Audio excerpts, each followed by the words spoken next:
Hi, Misha here, and last time we talked about Starfighters of the Confederate Independent Systems, or Confederation of Independent Systems, the Separatists.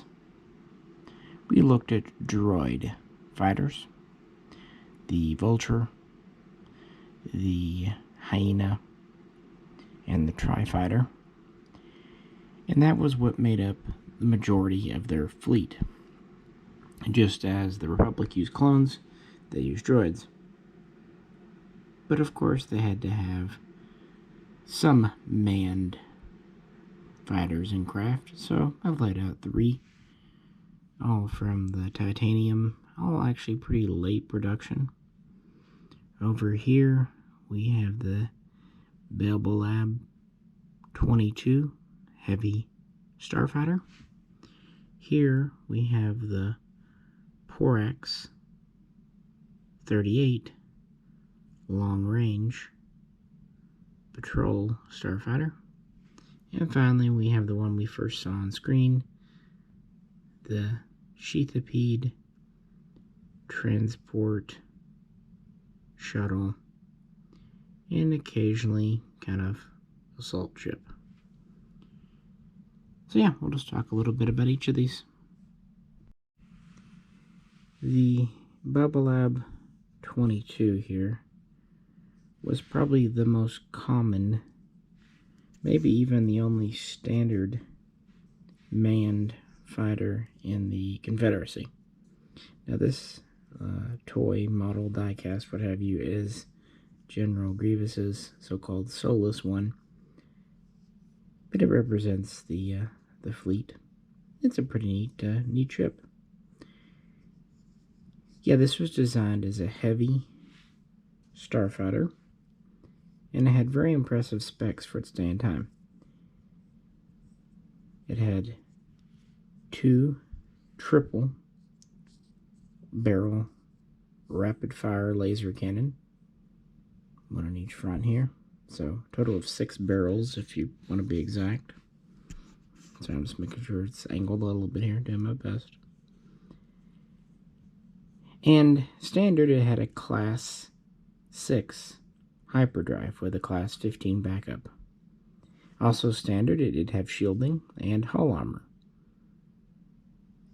And it was relatively quick for a Star Wars universe at 1100 kph in an atmosphere, so actually a little bit faster than the later X-Wings.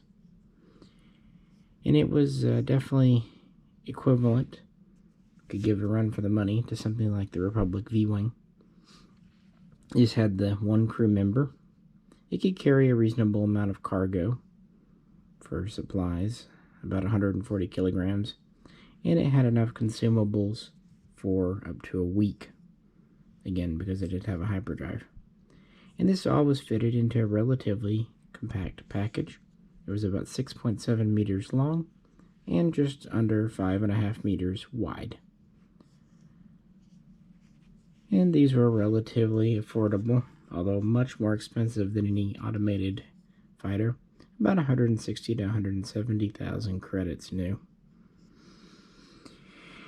And the 22 here was developed specifically for the Confederacy, and this was before the war begins, because we see that this is available during the time of the Battle of Geonosis, and they're still very much in use through the end of the war. In fact, they would continue in use throughout the galaxy. As you would expect, the rebels would acquire some. In fact, they were rather prized because it's a durable craft and it had what the rebels needed, a hyperdrive. But even some allied with the Empire, especially like in the Outer Rims, might end up flying these, especially early on. You know, good policing craft for what it was. So they were used early on during the Galactic Civil War. So as far as General Grievous's ship, known as the Soulless One, it had further updates. The hyperdrive was upgraded, at least the primary, to a Class 2. It had stronger shielding, reinforced hull armor,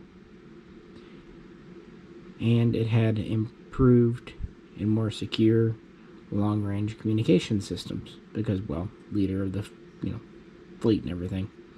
And on numerous occasions he would use this to escape whatever predicament he found himself in.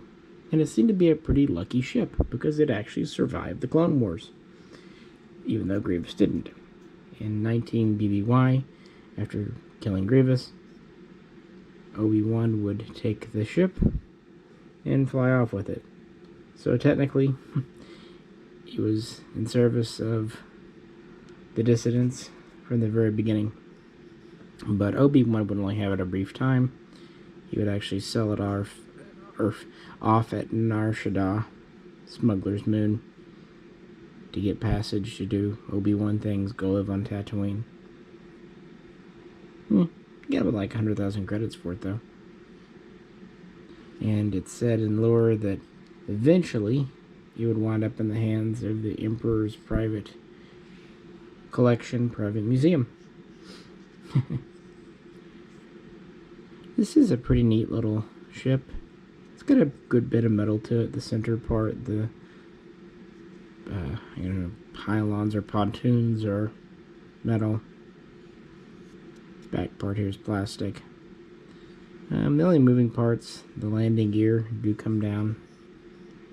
I think these are better done than some of the other landing gear. They're pretty flush fitting and look right. And it makes more sense because when we see it in Revenge of the Sith, it is parked on the ground. So yeah, it comes with a normal stand. Pretty neat little thing, and adds to the Clone Wars vibe. Because again, it was the major manned, piloted fighter in the Confederation. Because sometimes a droid is just not enough. Next up, the Porax-38. And this particular little model is actually of Cad Bane's slightly customized Xanadu blood. But since these were made towards the end of the titanium collection, finding either the standard P-38 or this one is very hard. So I was just happy to find one at all.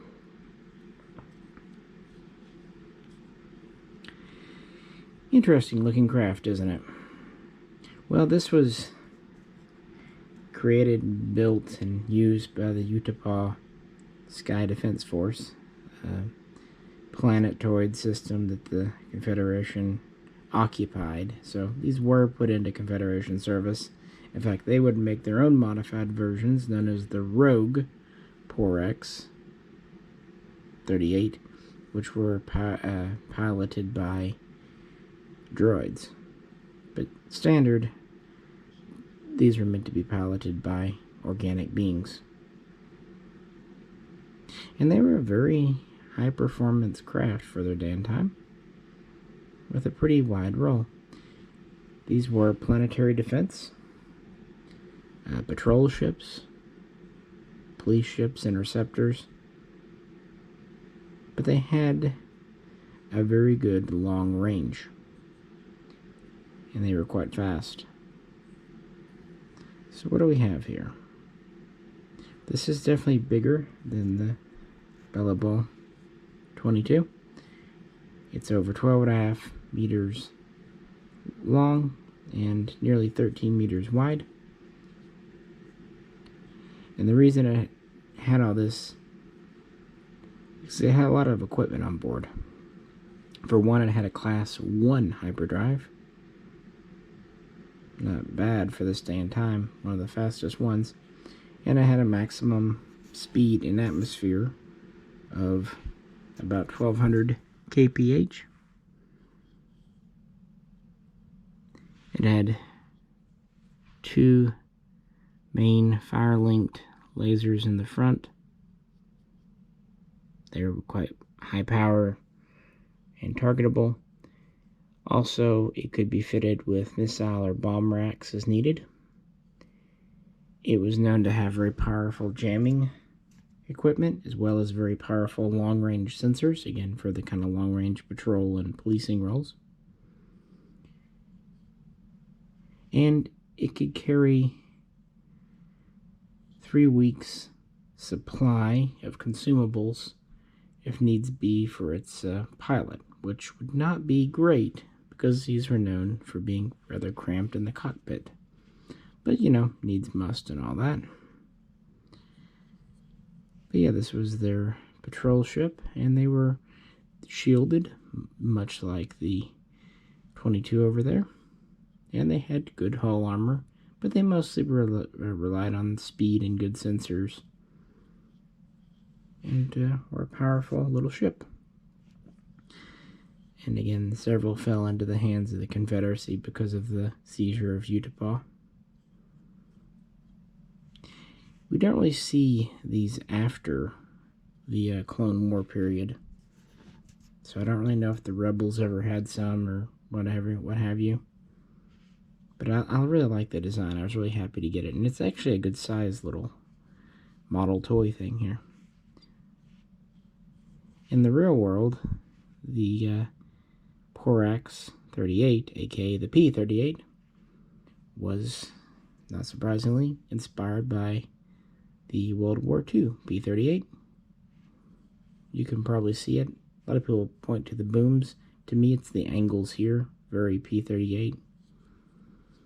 And this was a relatively late addition to Revenge of the Sith, which is why it kind of had a background role. They didn't have time to work up a really detailed model for that film, but I'm glad they made it to add to the Star Wars universe, because it's a really neat looking design. And of course it was expanded upon during the Clone Wars when Cad Bane had his. I believe his might have even had a cloaking device. At any rate, the little model toy is mostly metal, with the outer extremities being the plastic. And about the only feature, it does have a lifting, raising canopy.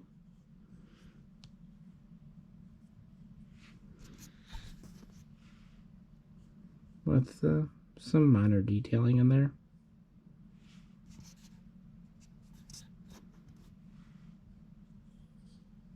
Kind of neat though. And it comes with the standard stand to stand on. These always plug in really well.